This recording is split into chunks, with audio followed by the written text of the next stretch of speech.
مجید میں ہے ان اللہ لا یستحی من الحق، کہ اللہ تعالیٰ حق بات بیان کرنے سے حیا نہیں کرتے۔ حدیث میں بھی بعض ایسے مسائل کو اللہ کے رسول نے بیان کیا ہے صلی اللہ علیہ وسلم نے جو بظاہر حیا کے خلاف ہیں، مگر اس لیے بیان کیا کہ اگر آپ صلی اللہ علیہ وسلم بیان نہ کرتے تو لوگ ان بے شرمی کے کاموں میں مبتلا ہو جاتے۔ اسی وجہ سے میں بھی یہ ہمت کر رہا ہوں کہ ایک اور ایسا گناہ جس میں لوگ مبتلا ہیں، اور وہ ہے حیا کے خلاف، مگر ہے بہرحال شریعت کا مسئلہ اور لوگ اس میں گناہ میں مبتلا بھی ہیں، اس لیے بتانا ضروری ہے۔ وہ یہ ہے کہ لوگ شادی کے بعد بھی، آج کی نوجوان نسل زوجہ سے، بیوی سے غیر فطری طریقے سے ہم بستری کرتے ہیں۔ انٹرنیٹ پہ بےہودہ فلمیں دیکھتے ہیں، تو جو چیز انگریزوں کی دیکھ رہے ہیں کہ ان کے کلچر آہستہ آہستہ میڈیا کے ذریعے ہمارے معاشرے میں بھی آ رہا ہے۔ اللہ کے رسول صلی اللہ علیہ وسلم نے لعنت فرمائی ہے، ایک روایت میں ہے کہ اللہ اس کی طرف دیکھے گا نہیں کہ جو اپنی زوجہ سے پچھلے راستے سے ہم بستری کرے گا۔ یہ بیماری بھی، یہ گندگی بھی لوگوں میں پھیلتی جا رہی ہے، خاص طور پہ جن کو لڑکوں سے بدفعلی کی عادت پڑ جائے تو وہ زوجہ سے فطری راستے سے ہم بستری نہیں کرتے۔ اللہ نے فرمایا کہ نساؤکم حرث لکم، یہ تمہاری زوجات ہیں، بیویاں ہیں، یہ نسل بڑھانے کے لیے ہیں۔ تو اسی راستے میں انسان اپنی خواہش کو پوری کر سکتا ہے جس راستے سے نسل بڑھتی ہے، اس کے علاوہ کسی اور راستے سے اپنی خواہش کو پورا کرنا یہ حرام ہے، گناہ کبیرہ ہے، گندگی ہے۔ ہمارے پاس کیسز آتے ہیں، ایک پاک دامن لڑکی کی شادی ہوتی ہے، لڑکا بھی بظاہر بڑا نیک، لیکن کیا ہے، لڑکا چونکہ ٹھرکی ہوتا ہے، شہوت کا درندہ ہوتا ہے، تو وہ یہ نہیں دیکھتا کہ میں اپنی بری خواہش مٹانے کے لیے میں اپنی زوجہ کو غیر فطری طریقے پر مجبور کیسے کر سکتا ہوں، تو مجبور کرتا ہے پھر اپنی بیوی کو۔ اس میں جو عورتیں زیادہ پاک دامن نہیں ہو، نیک نہ ہو، یا ان کو یہ ڈر ہو کہ طلاق ہو گئی تو ہم کہاں جائیں گے، وہ پھر اپنے شوہر کے ساتھ اسی غیر فطری طریقے پر آمادہ ہو جاتی ہیں، اور اس کا عذاب اور اس کا وبال یہ ہوتا ہے کہ کچھ دنوں میں ان کو بھی اسی کی لت پڑ جاتی ہے۔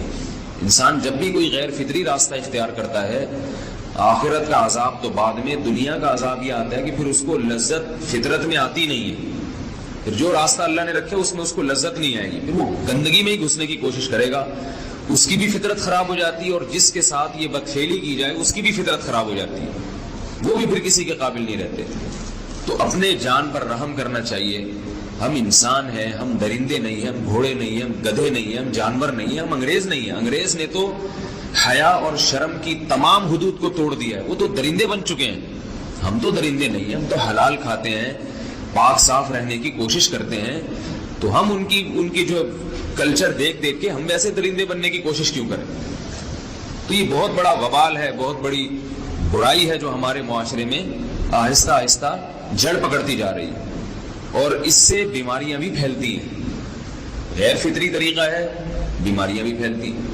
ایسے کیسز آتے ہیں کہ جناب وہ مرد مجبور کر رہا ہے بیوی کو، اور وہ بیوی جو ہے ساتھ نہیں دیتی، تو پھر اس کو طلاق کی دھمکیاں دیتے ہیں۔ ایسے کیسز بھی آتے ہیں، اور یہ بھی آتا ہے کہ مرد جب اپنی بیوی کو غیر فطری طریقے پر مجبور کرتا ہے، بیوی آمادہ نہیں ہوتی، تو مرد پھر یہ دھمکی دیتا ہے کہ بھائی میری خواہش تو تم سے پوری ہوتی نہیں ہے، پھر میں دوسروں کے پاس جاؤں گا۔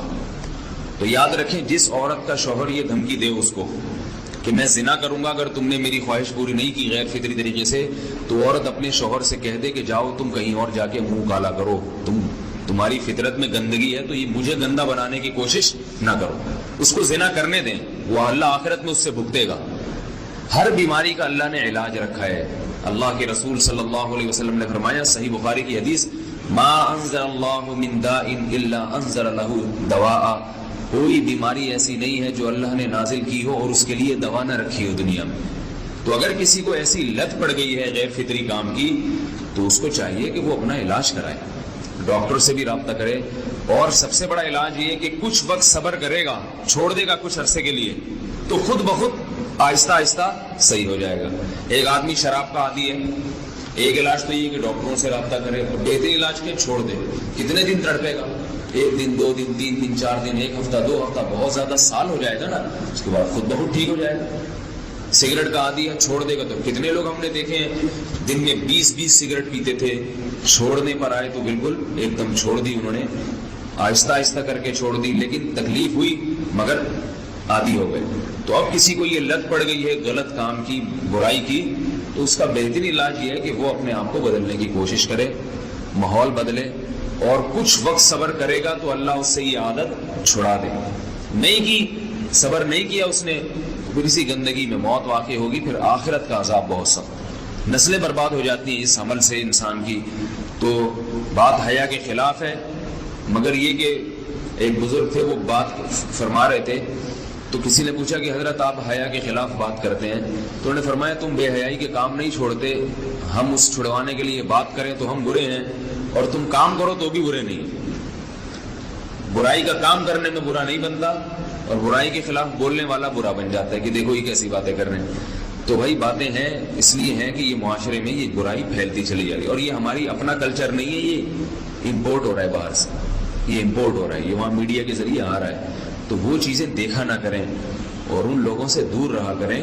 ہمیں تو دین کا داعی ہو کے ان کو ہدایت پر لانا تھا، بجائے ہم ہدایت پہ چل کے دوسروں کو چلانے والے بن کے ان کے راستے پہ ہم نے چلنا شروع کر دیا۔ اللہ تعالیٰ ہمیں اب دیکھیں ان کے ہاں ایڈز کا مرض پھیل گیا ہے۔ آپ بتائیے یہ ایڈز کا مرض ہمارا ہے کیا؟ یہ بیماری ہماری ہے یا ان کی ہے؟ ہمارے یہاں بیماریاں ہیں، کھانسی ہے، نزلہ ہے، ٹھیک ہے نا، بلڈ پریشر ہے، شوگر ہے، یہ بیماریاں ہماری ہیں۔ کوئی اللہ کا شکر ہے گندی بیماری ہمارے ہاں نہیں ہے، جتنی گندگیاں ہیں وہاں سے آ رہی ہیں۔ ایڈز کا مرض وہاں سے امپورٹ ہوا ہے، وہ ایڈز کا مرض اسی بدفعلی کی وجہ سے پیدا ہوتا ہے، اسی سے جراثیم پیدا ہوتے ہیں، اور اتنا خطرناک مرض کہ ایسے متعدی ایسے پھیلتا ہی۔ افغانستان میں ایڈز کا ریشو 0 تھا، 0۔ وہ جانتے نہیں تھے کہ ایڈز کا مرض ہوتا کیا ہے۔ جب سے امریکن آرمی، برطانیہ آرمی افغانستان میں آئی ہے، فوجی آئے ہیں، افغانوں میں ایڈز کا مرض پھیل گیا ہے، انہوں نے وہاں بدفعلیاں شروع کر دی ہیں۔ تو وہ تو حالانکہ ان کے لیے زنا کتنا سستا ہے، کتنا سستا ہے نا ان کے لیے زنا، پھر بھی وہ لڑکوں کی طرف مائل ہوتے ہیں۔ تو اتنی گندگی، ایسا گندا جب انسان بن جائے پھر اللہ اس کے وجود کو برقرار نہیں رکھتے، اور رکھتے ہیں تو پھر آخرت میں سزا دینے کے لیے اپنے آپ کو ان گندگیوں سے بچانا چاہیے، حلال پہ اکتفا کرنا چاہیے۔ اللہ تعالی ہمیں حلال پہ قناعت کی توفیق عطا فرمائے۔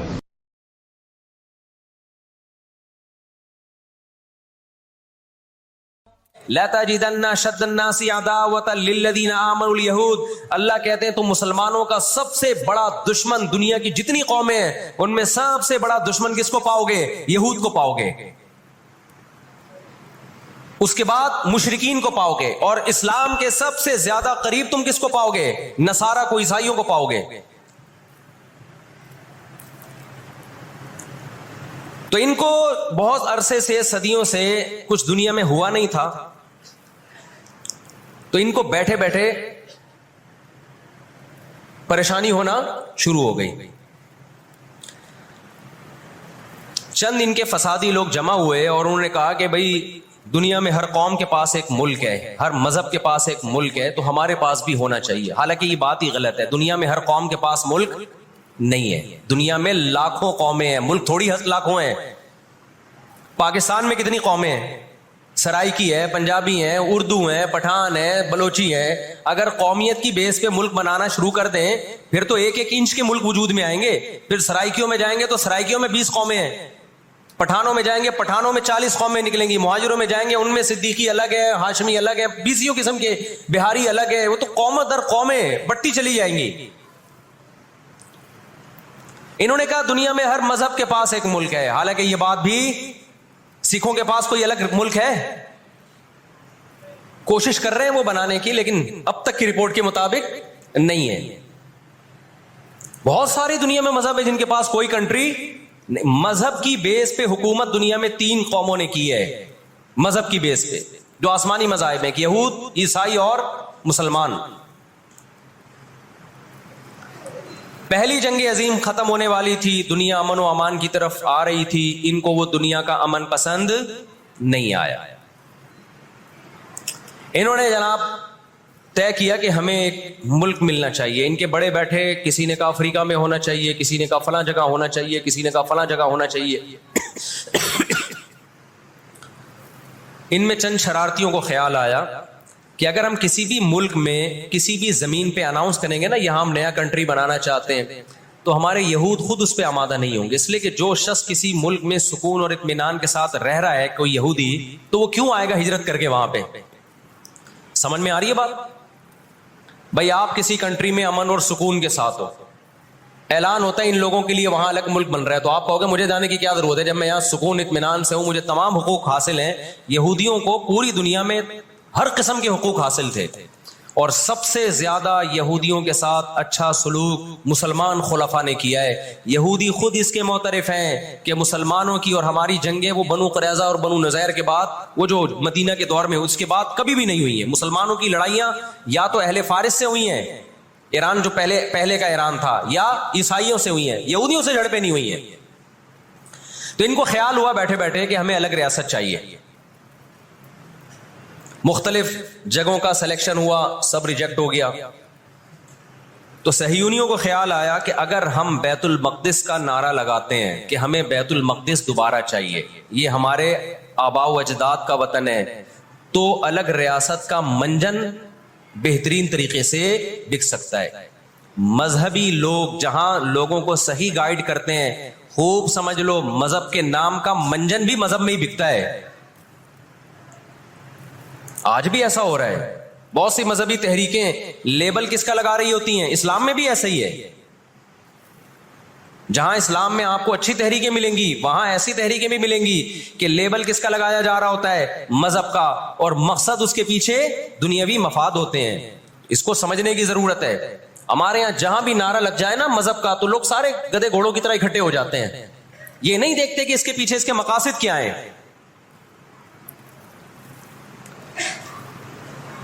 تو نعرہ یہ لگایا گیا, اللہ کرے میں جلدی سے مختصر ہسٹری سمیٹ دوں پھر آپ کے سامنے بات رکھوں.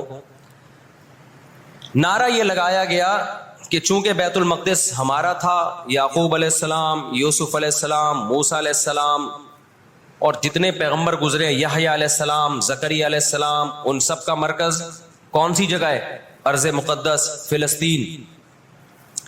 تو فلسطین کے نام پہ پوری دنیا سے یہودیوں کو فلسطین میں جمع کرنا ہمارے لیے پاسبل ہے. مگر یہودی بکھرے ہوئے تھے, ان کے پاس اتنی طاقت نہیں تھی. 2 سازشیں انہوں نے کی ہیں. نمبر 1, تجارت اپنے کنٹرول میں لو. قرآن کہتا ہے وَأَخْذِهِمُ الرِّبَا وَقَدْ نُهُوا عَنْهُ, اللہ نے ان پر سود لینے پر پابندی لگائی تھی. انہوں نے دنیا کو سود کے نظام میں لپیٹ دیا. پوری دنیا کی دولت مرتکز ہو کے کس کے پاس آنے لگی؟ یہودیوں کے پاس. مذہبی ریاست بنائی جا رہی ہے. اس کی مثال ایسے ہے جیسے ہم مسجد بنا رہے ہیں اور بندوق ہاتھ میں لے کے لوگوں کو ٹکیتیاں کر کے پیسہ لاؤ, جتنا پیسہ بنے گا, جتنا پیسہ اکٹھا ہوگا ہم اس کے لیے اسے کیا بنائیں گے؟ مسجد بنائیں گے. تو اس سے صاف پتہ چل جائے گا بھائی تیرا مقصد مسجد بنانا نہیں ہے, مسجد کے نام پہ منجن بیچنا ہے. سمجھ میں آ رہی ہے بات کہ نہیں آ رہی؟ لیبل مسجد کا لگ رہا ہے اس کے پیچھے, کیونکہ جو مسجد جو بنانا چاہتا ہے وہ کبھی بھی حرام پیسے سے مسجد نہیں بنائے گا. تورات میں آج تک سود کی حرمت موجود ہے, اور قرآن نے بیان کیا کہ ان کو ہم نے سود لینے سے منع کیا, لیکن انہوں نے سود لینا شروع کر دیا. بڑے بڑے بینک آج کس کے پاس ہیں؟ ان کے تانے بانے سارے کس سے جا کے ملتے ہیں؟ یہودیوں سے. بیٹھے بیٹھے پیسہ جمع کرنا شروع کیا. تبھی تو میں کہتا ہوں یہ جو بڑے بڑے جنرل اسٹور بنے ہوئے ہیں نا, مال بنے ہوئے ہیں, جو بینکوں سے سودی قرضہ لے کے کروڑوں روپے پھونک دیتے ہیں, اس کے بجائے نا اپنے ان غریب دکانداروں کے پاس جایا کرو جو اپنے باپ کی کمائی سے, وراثت کے پیسوں سے دکان بنا کے بیٹھے ہوئے ہیں. یہ جو سودی نظام ہے نا, سودی نظام, اس سے دنیا کی دولت مرتکز ہو کے چند ہاتھوں میں جاتی ہے, پھر وہ چند ہاتھ ہی آپ کے باپ بن کے بیٹھتے ہیں دنیا میں. جب سے ہی بڑے بڑے اسٹورز بننا شروع ہوئے ہیں, مال بننا شروع ہوئے ہیں, یہ چھوٹے موٹے دکانداروں کی جو حلال کی آمدن تھی, ان کی جو بینکوں سے قرضے نہیں تھے, جو دادے پردادے سے محنت کر کے آ رہے تھے اور اب اتنا جمع کیا کہ ایک دکان بنا لیں, وہ سارے ایک طرف رہ گئے. اور ایک سرمایہ دار اٹھتا ہے بینکوں سے اربوں روپے کا قرضہ لے کے ایک بہت بڑی بلڈنگ بنا دیتا ہے اور بیٹھ کے نوٹ چھاپتا ہے. وہ یہ کون سا ان کی خون پسینے کی کمائی ہوتی ہے؟ تو اس عذاب میں دنیا کو کس نے دھکیلا؟ سودی نظام میں بولو، یہودی نے دھکیلا ہے۔ ان کے شاطر دماغ نے کام کیا کہ پوری دنیا کی معیشت کس کے کنٹرول میں لے کر آؤ؟ اپنے کنٹرول میں۔ آج اگر حاجی، ہم یہاں سے حج کرنے جاتے ہیں نا، میں نے ایک دفعہ سعودی عرب میں کسی سے پوچھا کہ یہودیوں کو یہ کھٹکتا نہیں ہے، اتنے لاکھ لوگ آ رہے ہیں، 40 لاکھ 50 لاکھ لوگ حج کر کے جا رہے ہیں، ان کو کھٹکتا نہیں ہوگا اتنی اللہ نے مسلمانوں کو عزت دی؟ انہوں نے کہا ان کو نہیں کھٹکتا، یہ چاہتے ہیں کہ 40 لاکھ کے بجائے 80 لاکھ لوگ حج کیا کریں۔ وجہ اس کی ہے کہ وہاں سارا مال ان کی کمپنیوں کا بکتا ہے۔ میں سمجھا پا رہا ہوں اپنی بات؟ ساری پروڈکٹ کس کی بکتی ہیں؟ منجن انہی کا بک رہا ہے وہاں بھی۔ تو چاہتے ہیں 40 لاکھ کے بجائے کتنے لاکھ حج کیا کریں؟ 80 لاکھ حج کیا کریں۔ اللہ میاں نے حج کا جہاں تذکرہ کیا نا، وہاں تجارت کا بھی تذکرہ کیا ہے۔ لیس علیکم جناح ان تبتغوا فضلا من ربکم، مسلمان جب حج کرنے جاتے تھے تو تجارت بھی کرتے تھے، کیونکہ پوری دنیا سے مسلمان آ رہے ہیں، ایک ملک میں ایک چیز سستی ہے، دوسرے ملک میں وہ مہنگی ہے، تو اس ملک والا یہ سستی چیز لے گیا، یہ والا یہ سستی چیز لے گیا، دونوں پارٹیوں کو پیسہ مل رہا ہے، حج بھی ہو رہا ہے، پیسہ بھی مل رہا ہے۔ صحابہ کو خیال آیا کہ یہ تو ہم حج کرنے جا رہے ہیں، اس میں ہم بزنس بھی اگر کرتے ہیں تو ہمارے تو حج کا اجر ضائع ہو جائے گا۔ اللہ نے فرمایا نا نا نا نا نا، اگر تم حج کے ساتھ تجارت بھی کرو گے، تجارت کا فائدہ بھی ملے گا اور حج کا بھی پورا پورا ثواب ملے گا تمہیں۔ کیوں؟ اللہ چاہتے تھے کہ حج کے ذریعے معیشت بھی مسلمانوں کی مضبوط ہو۔ اللہ تھوڑی مسلمانوں کو کمزور دیکھنا چاہتے ہیں۔ آج حج مسلمان کر رہا ہے، گناہ بھی معاف کروا کے آ رہا ہے، فائدہ کس کو ہو رہا ہے؟ یہودی کو ہو رہا ہے۔ میں نے وہاں سعودی عرب میں کسی بڑے سے پوچھا، میں نے کہا یار آپ مسلمانوں کی پروڈکٹ یہاں کیوں نہیں بیچتے؟ انہوں نے کہا ایک دفعہ ہم نے پاکستان سے مرغی منگوائی تھی، چکن پاکستان سے منگوائی تھی تاکہ بلا شک و شبہ حلال ہو، یعنی سب کو پتا ہو کہ حلال ہے۔ ایک دفعہ بھیجی، اس کے بعد 2 نمبری کی ان لوگوں نے، تو سعودیہ نے بین کر دیا۔ آپ کے جتنے مسالے ہیں نا، میں نام نہیں لے رہا کمپنیوں کے، ایک ایک کا نام لے کے بتاتا۔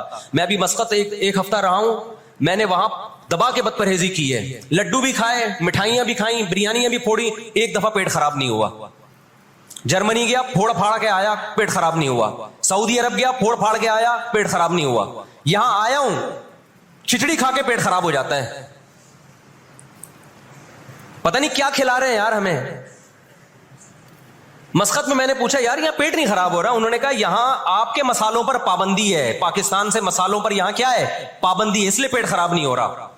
جرمنی میں مجھے وہاں لوگوں نے بتایا کہ جرمنی میں پاکستانی مسالوں پر کیا ہے؟ پابندی ہے، اس لیے پیٹ خراب نہیں ہو رہا۔ جہاں پاکستان سے مسالہ جائے گا لوگوں کے پیٹوں کی ایسی کی تیسی کر دے گا وہ۔ یہ ہے بزنس، سمجھ رہے ہو؟ پھر کچھ مسالے آ رہے ہیں وہاں پہ، لیکن ان میں وہ ٹیسٹ نہیں ہے جو یہاں ہے۔ وجہ کیا ہے کہ یہاں جو کیمیکل ڈل رہا ہے نا ٹیسٹ کے لیے، وہ کیمیکل کے بغیر جا رہے ہیں، پھر وہ ایکسپورٹ ہو رہے ہیں، اس لیے اس میں وہ ٹیسٹ نہیں، لیکن صحت نہیں خراب کر رہے۔ یہاں فوکس کیے جا رہا ہے ٹیسٹ کو، صحت گئی تیل لینے، اور آپ اور میں کھا رہے ہیں الحمدللہ، آتے ہی پیٹ خراب ہو گیا۔ خیر، تو یہود نے کس کو، اب دیکھو یہود نے بڑی ایمانداری سے بزنس کیا کہ ہم ایسی پروڈکٹ مارکیٹ میں بیچیں گے جو 1 نمبر ہوگی، اور بہت ساری سازشیں بھی کی، ایسی ایسی سازشیں ہوئی ہیں۔ انہوں نے دیکھا کہ جو مسلمان کمپنی بہت زیادہ آگے بڑھ رہی ہے نا، آپ کو یاد ہے پولکا کمپنی، ایک پولکا کے ہم آئس کریم میں کھایا کرتے تھے بچپن میں، عیدی ملتی تھی۔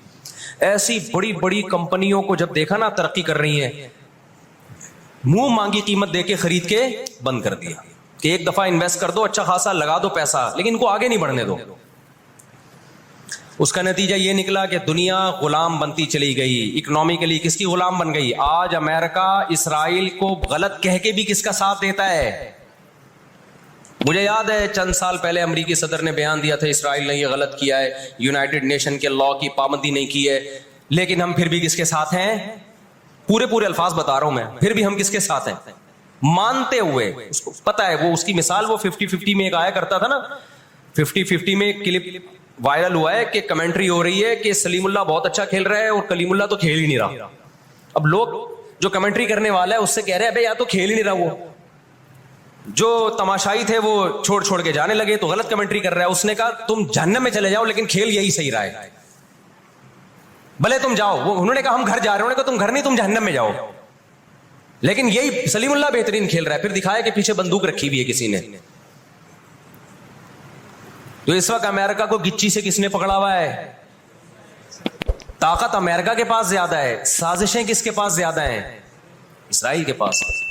معیشت پہ ایسا قبضہ کیا ہوا ہے، گچی سے پکڑا ہوا ہے کہ ہلنا نہیں ہلنا نہیں ہلنا نہیں۔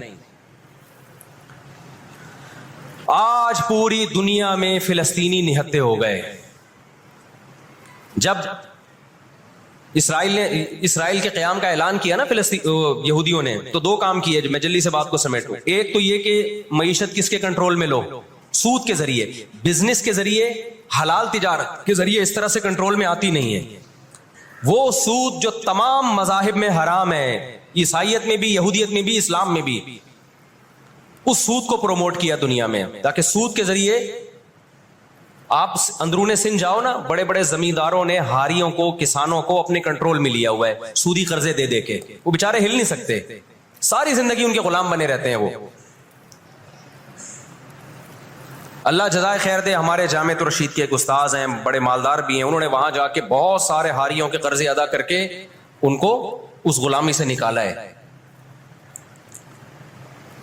اور بہت سے ان میں ہندو بھی ہیں بہت سارے، وہ مسلمان بھی ہوئے ہیں، ان کو اور ہر طرح سے سپورٹ کرنا، ایسے ادارے بنے ہوئے ہیں اندرون سندھ۔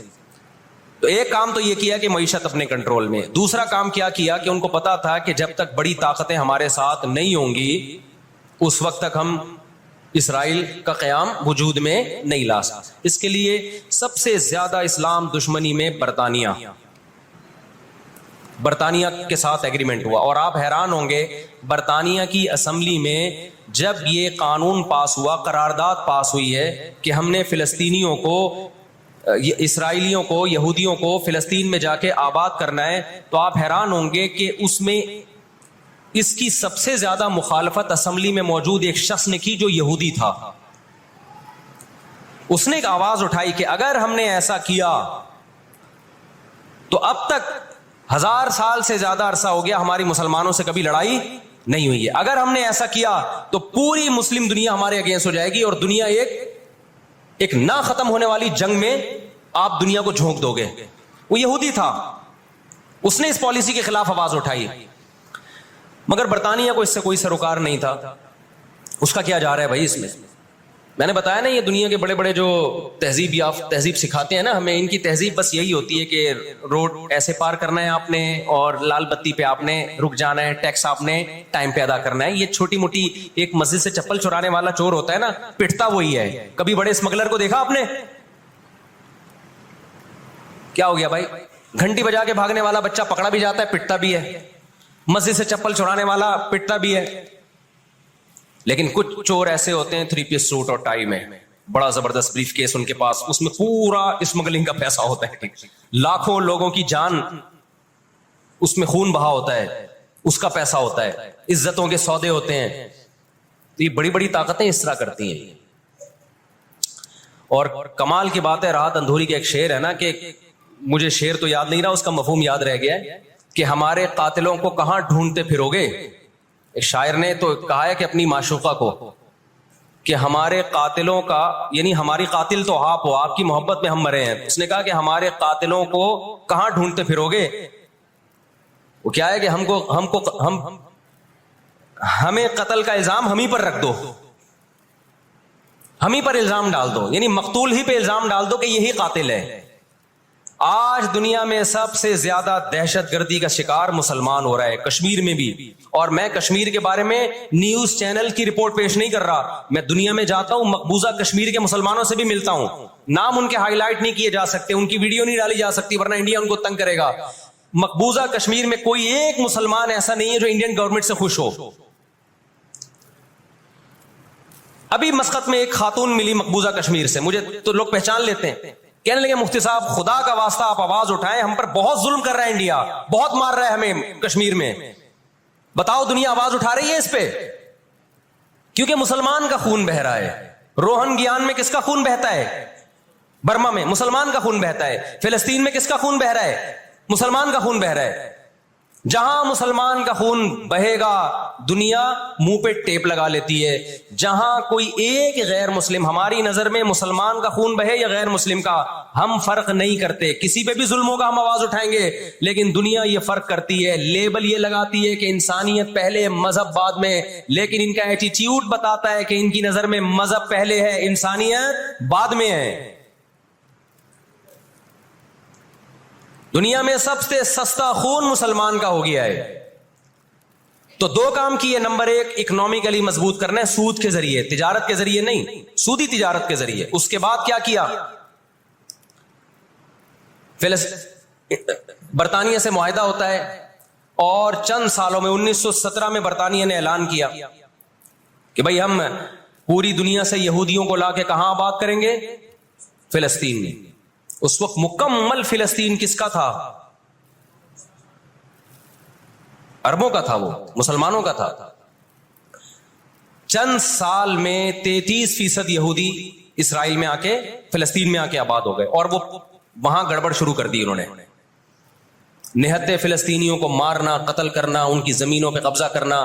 فلسطینیوں نے آواز اٹھائی، اور غیرت مند لوگ ہیں وہ. انہوں نے کہا لن نترک شبرا للذل، ہم ایک بالش بھی نہیں دیں گے. جب تک سلطان عبد الحمید تھا نا، خلیفہ مسلمانوں کا، اس نے یہودیوں سے کہا تھا کہ شاپر میں مٹی اٹھا کے بھی لے جانے نہیں دوں گا فلسطین کی. سمجھتے ہو؟ دیکھو مسلم حکومت چاہے کیسی نالائق ہو، خلافت چاہے کیسی نالائق ہو، اس کا وجود نہ ہونے سے بہرحال بہتر ہے. آج لوگ کہتے ہیں ترک بدعتی تھے، ترک میں مزار تھے. میں مانتا ہوں یہ چیزیں غلط تھیں، لیکن اب مزار ختم ہو گئے، اس کے بجائے دوسری غلط چیزیں بہت ساری آ گئی ہیں، اور بہت ساری الٹی چیز. جب تک ایک ہماری ریاست تھی، ایک حکومت تھی، نہ بوسنیا کا مسئلہ کھڑا ہوا تھا اور نہ اسرائیل کا مسئلہ کھڑا ہوا تھا. تو 33% یہودی آ کے آباد ہوئے. 1945 میں جب پہلی جنگ عظیم کا خاتمہ، دوسری جنگ عظیم کا خاتمہ ہوا، برطانیہ کی ایسی کی تیسی ہو گئی تھی. قرآن کہتا ہے وَكَذَلِكَ نُوَلِّي بَعْضَ الظَّالِمِينَ بَعْضًا. یہ عجیب الفاظ ہیں قرآن کے. ہم بعض ظالموں کو بعض کے ذریعے پٹواتے ہیں. ہندوستان میں بہت سارے علماء کھڑے ہوئے انگریز کے خلاف، لیکن شکست ہوئی. اللہ نے پٹوایا کس سے؟ برطانیہ کو، ہٹلر کے ذریعے. ٹھیک ہے برطانیہ جنگ ہارا نہیں، لیکن اتنا کمزور ہو گیا، جو اس نے 200 سال محنت کی تھی بر صغیر پہ کنٹرول کرنے کے لیے، اسے اندازہ ہو گیا کہ اب میں وہ کنٹرول برقرار نہیں رکھ سکتا. اور ہٹلر کے ایصال ثواب کے لیے بر صغیر کے مسلمانوں کو اور ہندوؤں کو آزادی ملی. کس سے؟ برٹش سے آزادی ملی. تو اب کیا ہوا؟ یونائٹڈ نیشن بن چکی تھی. اس کے پیچھے بھی بہت بڑی سازش تھی. خیر، یونائٹڈ نیشن جب وجود میں آئی ہے تو برطانیہ تو پیچھے ہٹا، یونائٹڈ نیشن آ گئی. 1947 میں یونائٹڈ نیشن نے فلسطینیوں کی مرضی کے بالکل خلاف ایک کام کیا کہ بٹوارا کیا جائے، یہاں تک یہودیوں کا اور یہاں تک کس کا؟ فلسطینیوں کا. یہ پہلی غلطی تھی یونائٹڈ نیشن کی. جب عدالت انصاف نہیں کرتی نا، تو پھر لوگ خود بخود غیر قانونی کاموں پہ آتے ہیں. عدالت جب اپنی ذمہ داری پوری کرتی ہے، لوگ غلط چیز کی طرف نہیں جاتے.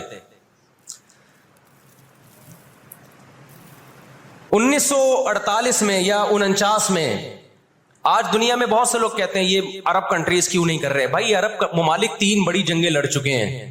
یہ جو لوگ الزام لگاتے ہیں نا کہ عرب چپ کر کے بیٹھے ہوئے ہیں، مصر کیوں نہیں کر رہا. مصر کی سرحد ملتی ہے اسرائیل سے، شام کی سرحد ملتی ہے، اردن اور لبنان کی سرحد ملتی ہے. یہ سارے ملک 3 بڑی جنگیں لڑ چکے ہیں اسرائیل کے خلاف، لیکن فتح کس کو ہوئی ہے؟ اسرائیل کو. کیوں؟ اس کے پیچھے کون تھا؟ اس کے پیچھے امریکہ تھا. تو آپ اپنے ملکوں کو برا بلا کہہ کے اس سے کچھ بھی حاصل ہونے والا نہیں ہے. اس سے ان کا وجود بھی ختم ہو جائے گا. 3 بڑی جنگیں ہو چکی ہیں. تمام عرب کنٹریز مل کے اسرائیل پہ حملہ کرتے ہیں، لیکن اس کے نتیجے میں نقصان کیا ہوا؟ یونائٹڈ نیشن نے جو لکیر کھینچی تھی نا یہودیوں کے لیے، یہودی اس لکیر کو کراس کر کے آگے بڑھ گیا اور 80% فلسطین پہ یہودی نے قبضہ کر لیا. اور یہ غزہ کی پٹی جو آج ہے اور جس کو ویسٹ بینک کہا جاتا ہے، اس غزہ کی پٹی پہ مصر کا قبضہ ہو گیا، جو ایسٹ میں ہے, اور ویسٹ بینک پہ اردن کا قبضہ ہو گیا. 20% علاقہ میں سے آدھا اردن کے پاس اور آدھے سے کچھ کم مصر کے پاس چلا گیا. باقی 80% کس کے پاس آ گیا؟ اسرائیل کے پاس. پھر 1967 میں بہت بڑی وار ہوئی. یہ میں ان لوگوں کو بتا رہا ہوں جو ہر وقت اسلامی حکومتیں جو رہی صحیح رہ گئی ہیں نا, ہر وقت ان کو برا بلا کہتے رہتے ہیں, یہ کچھ نہیں کر رہے, یہ عرب کچھ نہیں کر رہے. یہ 3 جنگیں لڑ چکے ہیں. جب تک تمہارا باپ پیچھے کھڑا ہوا ہے نا امریکہ, اس وقت تک یہ مسئلہ حل نہیں ہو سکتا. پیچھے وہ کھڑا ہوا ہے. اب کیا ہے کہ جی 1967 میں یہ تمام کنٹریز جو بھی اسرائیل کو گھیرے ہوئے ہیں, یہ سب مل کے پلان بناتے ہیں, عرب متحد ہوتے ہیں کہ اسرائیل کو ایک ہی دفعہ میں صفحہ ہستی سے مٹانا ہے. اسرائیل کی خفیہ ایجنسیاں اتنی ہوشیار, اتنی متحرک کہ پہلے اطلاع مل جاتی ہے, اور مصر کے جہاز جو بمبارمنٹ کے لیے جانے تھے, اسرائیل پہ حملہ کرنا تھا, وہ کھڑے کھڑے بہت سارے جہاز ایئرپورٹ پہ اسرائیل تباہ کر دیتا ہے. سمجھ میں آ رہی ہے کہ نہیں آ رہی ہے؟ وہ بہت بڑی پلاننگ سے آیا ہے بھائی. وَقَدْ مَكَرُوا مَكْرَهُمْ وَعِنْدَ اللَّهِ مَكْرُهُمْ وَإِنْ كَانَ مَكْرُهُمْ لِتَزُولَ مِنْهُ الْجِبَالُ. اللہ نے کہا یہ اسلام دشمن جب سازشیں کرتے ہیں, اتنی بڑی سازشیں ہوتی ہیں کہ پہاڑ اپنی جگہ سے ہل جائیں. یہ نا امیدی کی بات ہے, لیکن امید کی بات بھی ہے. اللہ کہتا ہے عند اللہ مکرہم, اللہ کو ان کی مکر اور تدبیر کا علم ہے. یہ مسلمانوں سے نہیں لڑ رہے, یہ کس سے لڑ رہے ہیں؟ اللہ سے لڑ رہے ہیں. تو خوشخبری کی باتیں بھی ہیں, وہ میں بتاؤں گا انشاءاللہ ابھی.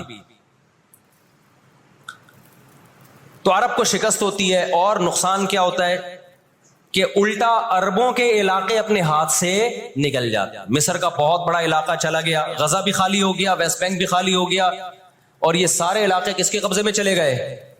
یہود کے. شام کے علاقوں پہ بھی یہود کا قبضہ, مصر کے علاقوں پہ بھی. 1973 میں پھر عرب ممالک مل کے لڑتے ہیں اسرائیل کے خلاف, تاکہ اپنے علاقوں کو خالی کرائیں ہم. اس میں بھی کیونکہ امریکہ بھرپور سپورٹ کر رہا تھا اسرائیل کو, دبا کے اسلحہ دے رہا تھا. رزلٹ کس کے خلاف گیا؟ مسلمانوں کے خلاف, عربوں کے خلاف. اور ان کو اندازہ ہو گیا کہ اس جنگ میں ہم اپنے علاقے خالی نہیں کروا سکتے. سعودی عرب میں اس دور میں غیرت مند بادشاہ تھے شاہ فیصل شہید رحمۃ اللہ علیہ, اللہ ان کی مغفرت کرے, ان کے درجات بلند کرے, بڑے مجاہد تھے. انہوں نے عرب ممالک کا اجلاس بلایا اور تیل کی سپلائی بند کر دی. سمجھتے ہیں بات کو کہ نہیں سمجھتے؟ جب تیل کی سپلائی بند ہوئی, اللہ تعالیٰ نے وسائل تو آج بھی مسلمانوں کو دیے ہیں, تیل کی سپلائی بند کی ہے تو اسرائیل گھٹنے ٹیکنے پر مجبور ہو گیا. پھر امریکہ بہادر بیچ میں آئے, ایک بڑے بزرگ کا کردار ادا کرتے ہوئے کہ دیکھو لڑائی بھڑائی معاف کرو, اللہ کا گھر صاف کرو, بیٹھ کے مذاکرات کی میز پہ آ جاؤ. تو یہاں بھی مذاکرات کی میز کے پیچھے تیل کا ڈنڈا تھا, سمجھ رہے ہو؟ عربوں کے پاس جو تیل کی اللہ نے ان کو ایک طاقت دی ہے نا, وہ استعمال کی انہوں نے. لیکن لڑائی معاف کرنے میں بھی بہت سارے گیم کھیل گیا. وہ طے یہ ہوا کہ جی جو عربوں کے علاقوں پر اسرائیل نے قبضہ کیا ہے, مصر اور شام پہ, وہ اسرائیل واپس کرے گا. ٹھیک ہے, ہم آپ کے علاقے واپس کر رہے ہیں, لیکن مصر کو اسرائیل کو تسلیم کرنا پڑے گا. یہ بہت بڑی مسٹیک ہوئی. کس سے؟ بولو, مصر سے. وہ اس پہ آمادہ ہو گئے, چلو ہمارے علاقے تو ہمیں واپس مل رہے ہیں. غزہ سے بھی مصر نے فوجیں ہٹا لیں, غزہ کا علاقہ بھی اسرائیل کے حوالے کر دیا. مصر کو یہ لگا کہ مرتا کیا نہ کرتا.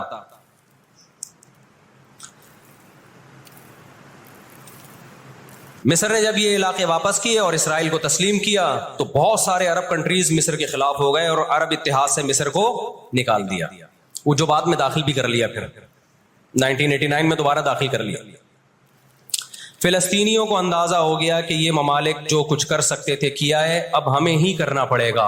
اب ہم دنیا سے کیا ہو گئے ہیں؟ مایوس. لیکن ان کی غیرت کو 100 بار سلام, انہوں نے شکست تسلیم نہیں کی. دنیا کے مسلم کنٹریز نے شکست مان لی, انہوں نے نہیں کی. لڑتے رہے بالآخر غزہ کا علاقہ, غزہ سے یہودیوں نے اپنی فوجوں کو یہ غزہ آزاد کرایا. انہوں نے, کوئی ان کے ساتھ نہیں تھا, اکیلے لڑ رہے تھے. 2006 میں غزہ میں الیکشن ہوئے اور حماس بھاری اکثریت سے جیتتی ہے.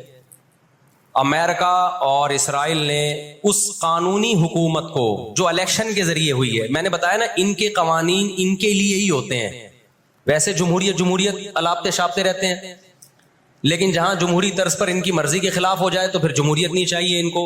جہاں آمریت سے کام چلتا ہے وہاں آمریت چاہیے. یہ سارے اصول اور ضابطے کس کے لیے ہیں بھائی؟ ہم غریبوں کے لیے ہیں. ہم غریبوں کے لیے. آپ کو پتا ہے پاکستان میں کوئلے کی بلوچستان میں اتنی کانیں ہیں کہ 200 سال تک فری بجلی ہمیں مل سکتی ہے، لیکن دنیا ہمیں نکالنے نہیں دیتی کہ انوائرمنٹ ماحول خراب ہوگا، جبکہ بہت سارے ملکوں میں کوئلے سے بجلی بن رہی ہے. وہاں کا ماحول خراب بولو نہیں ہے. سمجھتے ہو کہ نہیں سمجھتے؟ دنیا کے جو بڑے پیمانے پر جو بڑے بڑے دہشت گرد ہیں نا وہ کچھ اور ہی ہیں. وہ چھوٹی چھوٹی مسجد سے چپلیں نہیں چراتے، بس ان کا ہم لوگ مسجد سے چپلیں چراتے ہیں اس لیے بدنام ہوتے ہیں.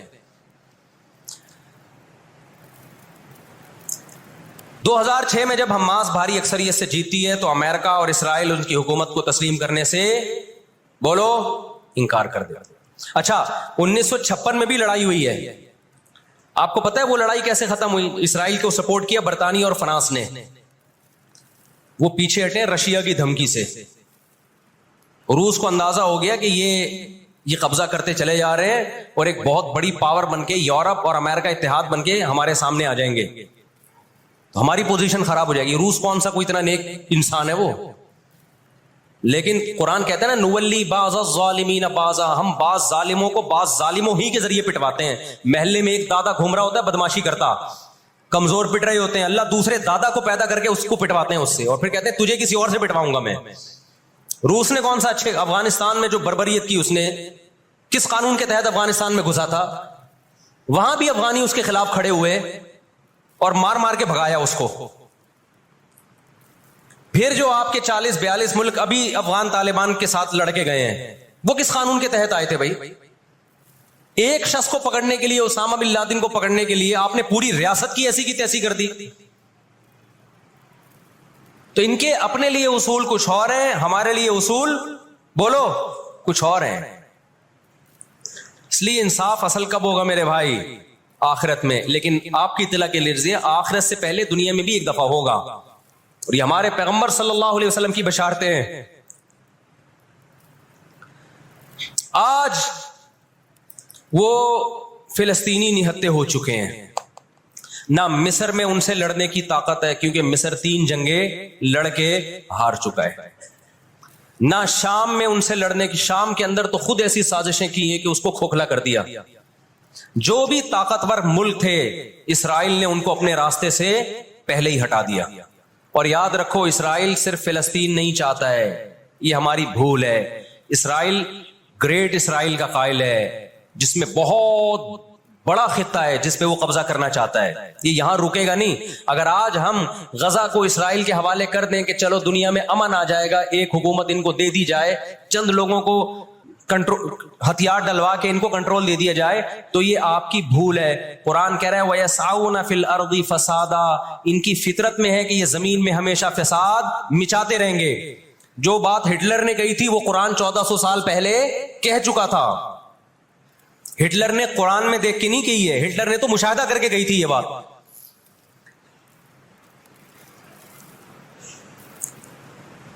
نہ مصر میں لڑنے کی طاقت، 3 جنگیں ہار چکا ہے.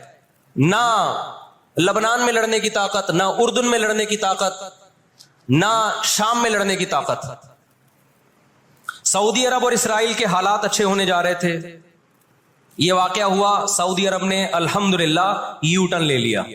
ایک اچھا اقدام ہے سعودی عرب کا، ورنہ تو یہ مسئلہ دب گیا تھا. سعودی عرب پیچھے ہٹ گیا، اردن پیچھے ہٹ گیا. بہت سارے اسلامی ملک جو جا رہے تھے کم از کم اس واقعے کے نتیجے میں پیچھے ہٹے ہیں، وہ ایک اسٹیپ پیچھے کی طرف آئے ہیں. اور اب اتنی جلدی یہ آگے جا نہیں سکتے، ان کی اپنی عوام نہیں چھوڑے گی ان کو. اگر یہ آگے کی طرف گئے، یہودیوں سے انہوں نے دوستی لگانے کی، اسرائیل سے دوستی لگانے کی کوشش کی. میں بار بار کہتا ہوں جب میں یہودی کا لفظ استعمال کرتا ہوں تو اس سے صہیونی اور اسرائیلی مراد ہوتے ہیں جو اسرائیل کو سپورٹ کر رہے ہیں. سارے یہودی اس میں داخل نہیں ہیں. آج بھی بہت سارے یہودی وہاں فلسطینیوں کو سپورٹ کر رہے ہیں. دنیا میں مظاہرے ہو رہے ہیں فلسطینیوں کے حق میں. ہمیں اس بارے میں کیا ہدایات ملتی ہیں قرآن و سنت میں؟ وقت بتائیے، یہ گھڑی آگے تھوڑی سی، وقت کافی زیادہ ہو گیا. میں انشاءاللہ ہمیں اس بارے میں قرآن و سنت میں کیا ہدایات ملتی ہیں اس پر میں انشاءاللہ جمعے کی نماز کے بعد کچھ دیر بات کروں گا. وقت چونکہ بہت ہو گیا، جمعے کی نماز پہ لیٹ ہو جاتی ہے. اللہ تعالیٰ غزہ میں جو اہل اسلام پہ، فلسطینیوں پہ ظلم ہو رہا ہے، اللہ تعالیٰ ان کی مدد کرے، اور غاصب اسرائیل کو اللہ تعالیٰ ہدایت دے. جو ہدایت کے قابل نہیں ہے تو اللہ ان کو تباہ و برباد کرے. دیکھیے نبی صلی اللہ علیہ وسلم نے فرمایا، بخاری مسلم کی حدیث ہے، تقاتلون الیہود حتی یختبی احدکم وراء الحجر فیقول الحجر یا مسلم هذا یہودی فاقتله، هذا یہودی ورائی فاقتله. نبی صلی اللہ علیہ وسلم نے فرمایا تمہاری یہود سے لڑائی ہوگی، جہاد ہوگا، یہاں تک کہ کوئی یہودی اگر پتھر کے پیچھے چھپے گا تو پتھر کہے گا کہ اے مسلمان یہ یہودی ہے، اس کو قتل کر دے، یہ میرے پیچھے چھپا ہوا ہے. ہر درخت بھی گواہی دے گا، ہر پتھر بھی گواہی دے گا، الا الغرقد، سوائے غرقد درخت کے. یہودیوں کا کوئی مقدس درخت ہے جو اسرائیل میں بہت زیادہ لگاتے بھی ہیں یہ لوگ. نبی صلی اللہ علیہ وسلم نے جب یہ بات ارشاد فرمائی تو اس وقت مسلمانوں کی یہودیوں سے ایسی کسی لڑائی کا تصور بھی نہیں تھا. ایک پیش گوئی تھی جو کسی کے خواب و خیال میں بھی نہیں تھا کہ صدیوں بعد جا کے ایسا ہو سکتا ہے. اس سے بھی پتہ چلتا ہے کہ ہمارے نبی صلی اللہ علیہ وسلم کی جو پیش گوئیاں ہیں وہ اگر وہ پوری نہیں ہوئی تو آپ ٹائم کا انتظار کریں، ایک وقت پوری ہو جائیں گی.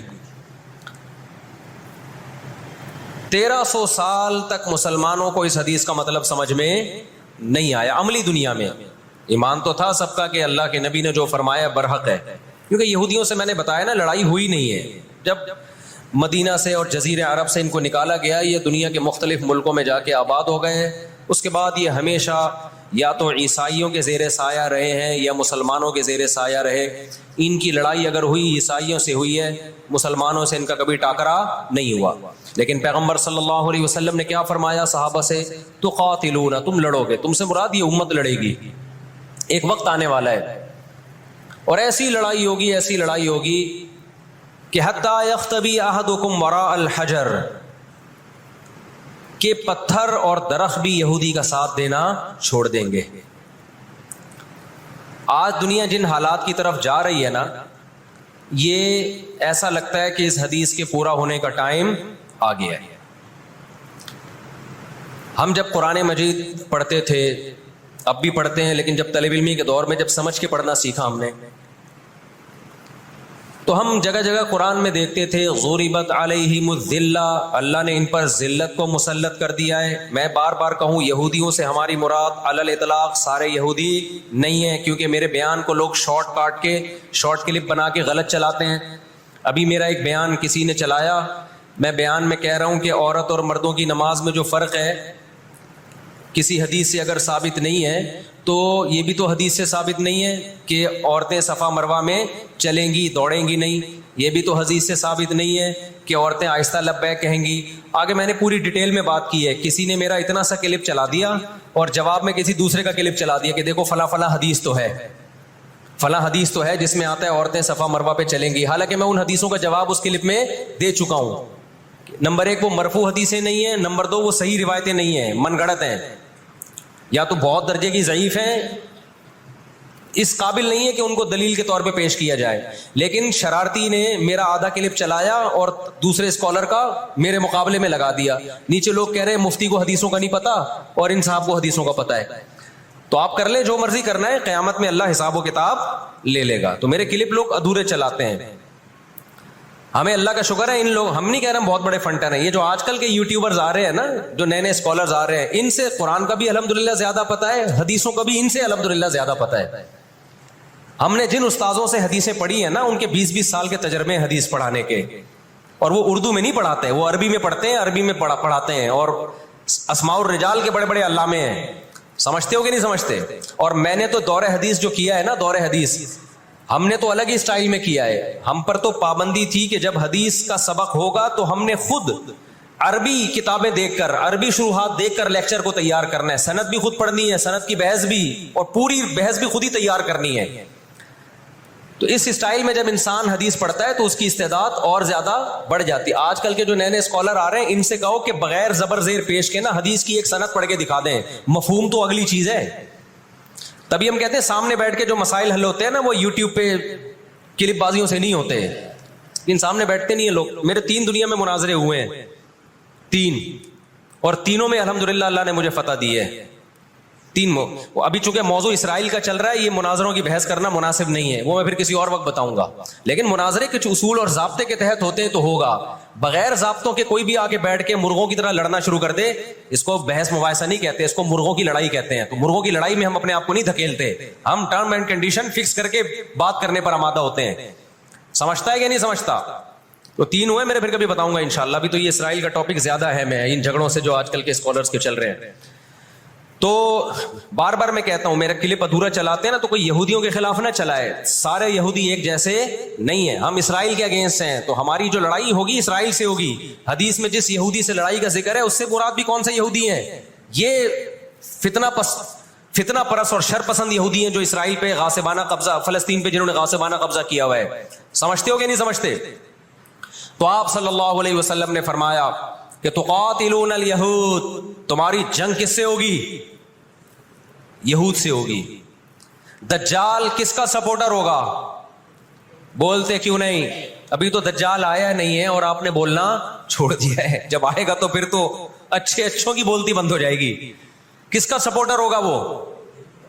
ہاں, میں عرض کر رہا تھا کہ ہم جب قرآن پڑھتے تھے ضربت علیہم الذلہ, قرآن کہتے ہیں ہم نے ذلت ان کے اوپر دے ماری ہے ان فسادوں کی وجہ سے جو یہ کرتے رہے ہیں دنیا میں, ان فسادات کی وجہ سے.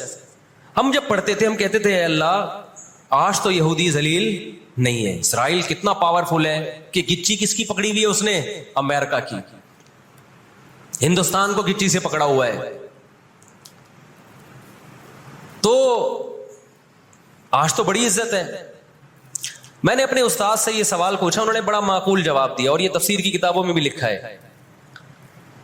دیکھیں آپ یہودیوں کی ہسٹری اٹھا کے دیکھیں نا, ہمیشہ کوئی نہ کوئی ایسا ان پر مسلط ہوا ہے جنہوں نے ان کی شرارتوں کا مزہ ان کو دنیا میں چکھایا ہے. قرآن سے بھی یہ بات ثابت ہے کہ ان کو ان کی شرارتوں کا مزہ, عذاب جو ہے وہ دنیا میں ملتا رہے گا. میں بار بار کہتا ہوں ہٹلر نے بھی ان کو عذاب دیا ہے. ہٹلر سے پہلے بھی اسلامی نہیں بلکہ دنیا کی تاریخ میں بہت سے ہٹلر گزر چکے ہیں جنہوں نے ان کی شرارتوں کے ان کو دنیا میں سزا دی ہے. ہم پھر بھی بتائیں ہم ہٹلر کے حامی نہیں ہیں جو ظلم اس نے کیا, لیکن وہ بھی ان کی شرارتوں سے بیزار تھا. قرآن کہہ رہے ہم نے ان پر ذلت کو دے مارا ہے. دنیا میں بہت دفعہ رسوا ہوئے یہ. اب کیا ہے؟ یہ آخری ذلت ہے یہودیوں کی جو اب کس کے ہاتھوں ہونے والی ہے؟ فلسطینیوں کے ہاتھوں. آپ کو معلوم ہونا چاہیے جب دنیا میں کسی کو بہت زیادہ ذلیل کیا جاتا ہے نا تو پہلے اس کو عزت دی جاتی ہے. کسی کے گلے میں آپ جوتوں کا ہار پہنا دو, یہ بھی ایک ذلت ہے. اور ایک طریقہ یہ 3 پیس سوٹ ٹائی میں آپ اس کو صدارت کی کرسی پہ بٹھائیں اور پھر آپ اس کو جوتوں کا ہار پہنا دیں. بتاؤ کون سی بڑی ذلت ہے؟ یہ دوسری ذلت پہلی ذلت سے بڑی ہے. پوری دنیا میں مار کھانے کے بعد نا اپنی شرارتوں کی وجہ سے آج اللہ نے ان کو ایک تھوڑی سی حکومت دی ہے.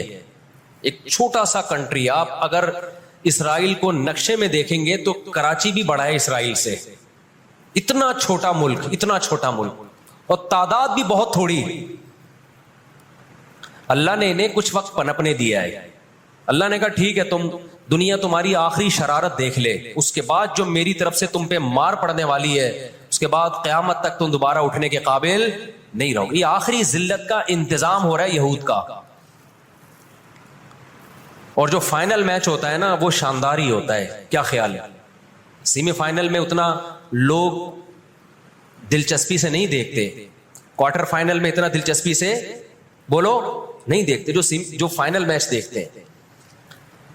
اللہ نے ان کا ظلم پوری دنیا کے سامنے نمایا. آج جو غزہ پہ جو کچھ ہو رہا ہے پوری دنیا کے سامنے اللہ نے دکھا دیا. ایک منٹ رکھیں, پوری دنیا کو دکھایا نا اللہ نے کیا کر رہے ہیں, یہ کس طرح سے اسرائیل میں لوگوں کو لا کے آباد کیا, فلسطین میں پھر فلسطینیوں پہ اقوام متحدہ کی 60 سے زیادہ قراردادیں ہیں جس کی اسرائیل دھجیاں اڑا چکا ہے. 60 سے زیادہ قراردادیں، 60 سے زیادہ، جس کو اسرائیل نے ماننے سے انکار کیا ہے. یونائٹڈ نیشن کی بات کر رہا ہوں میں.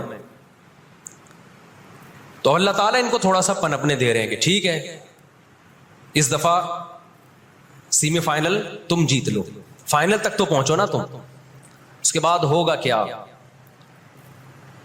دیکھو آپ نے سنا ہوگا کہ لاتوں کے بت ہاتھوں سے نہیں مانتے. یہ جو اسرائیل جو کچھ کر رہا ہے نا، اس کا اصل حل مجھے بھی پتا ہے مظاہروں میں نہیں ہے. اس کا اصل حل ہے جہاد. اس کا اصل حل کیا ہے؟ جہاد، جو کہ فلسطینی کر رہے ہیں.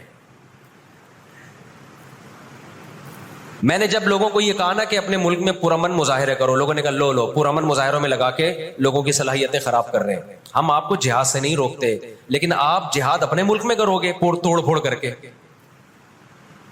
یا جہاں یہودی ظلم کر رہا ہے وہاں لڑائی کرو گے آپ. تو یہ عجیب منطق نہیں ہے کہ ظلم وہاں ہو رہا ہے، آپ نے اپنے ملک میں توڑ پھوڑ کرنا شروع کر دی. تو اس سے یہودی ناراض ہوگا یا خوش ہوگا؟ وہ تو کہے گا اور اچھا ہے بم دھماکے کرو یار، پرامن نہیں، بہت بموں کے ساتھ کلاشن کوفوں کے ساتھ اپنی کنٹری میں مظاہرے کرو، ہمیں آ کے چھیڑو یہاں پہ. ہم جہاد کے منکر نہیں ہیں، آپ سے زیادہ الحمدللہ جہاد کو مانتے ہیں. لیکن آپ اگر یو کے میں، کینیڈا میں، پاکستان میں، سعودی عرب میں توڑ پھوڑ والے مظاہرے شروع کر دو گے، چاہے غیر مسلم کنٹریز میں بھی، خدا کی قسم اس سے اسرائیل کو جوں بھی نہیں دیں گی. تو اس وقت آپ جوش سے زیادہ ہوش سے کام لیں. جوشیلی تقریریں کرنے والے بہت ہیں مارکیٹ میں، ابھی نعرے بھی یہاں لگ رہے ہیں، ہم یہ کر دیں گے، ہم وہ کر دیں گے. ان سے پوچھو کیسے کرو گے؟ شام کو گھر پہ جا کے گٹکا کھا کے سو جاتے ہیں وہ. جوشیلی تقریریں کرنے والے، میں مانتا ہوں جہاد ہی ہوگا، لیکن ہوگا کس سرزمین پہ؟ جہاں یہودی لڑ رہا ہے وہیں لڑا جائے گا. میدان جنگ متعین کیا جاتا ہے لڑائی کے لیے. یہ نہیں ہوتا کہ آپ میدان جنگ میں نہیں جا سکتے تو جو میدان جنگ نہیں ہے اس کو میدان جنگ بنا دو. ایسا دنیا میں کبھی بھی نہیں ہوتا. یہ تو وہ جون پور کے قاضی والا قصہ ہو جائے گا کہ وہ سولی پہ لٹکایا ایک شخص کو، اس کی گردن موٹی تھی، وہ پھندے میں آ نہیں رہی تھی. انہوں نے کہا اس کی گردن چونکہ پھندے میں آ نہیں رہی ہے تو اس کی چونکہ آ رہی ہے اس کو لٹکا دو آپ. وہ کہے گا میری آ رہی ہے لیکن میرا قصور کیا ہے؟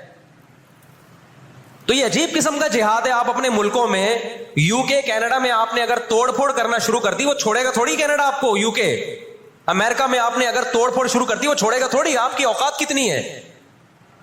لڑائی کے لیے سب سے پہلے میدان جنگ کا تعین ضروری ہے کہ لڑائی ان کی مرضی سے نہیں ہوگی. کہاں کہ وہ جہاں چاہ رہے ہیں، لڑائی ہماری مرضی سے ہوگی. ہم جہاں کہیں گے وہاں لڑائی ہوگی. میں سمجھا پا رہا ہوں اپنی بات؟ تو علاج، بہت سے لوگوں نے جہاد کا انکار کر دیا.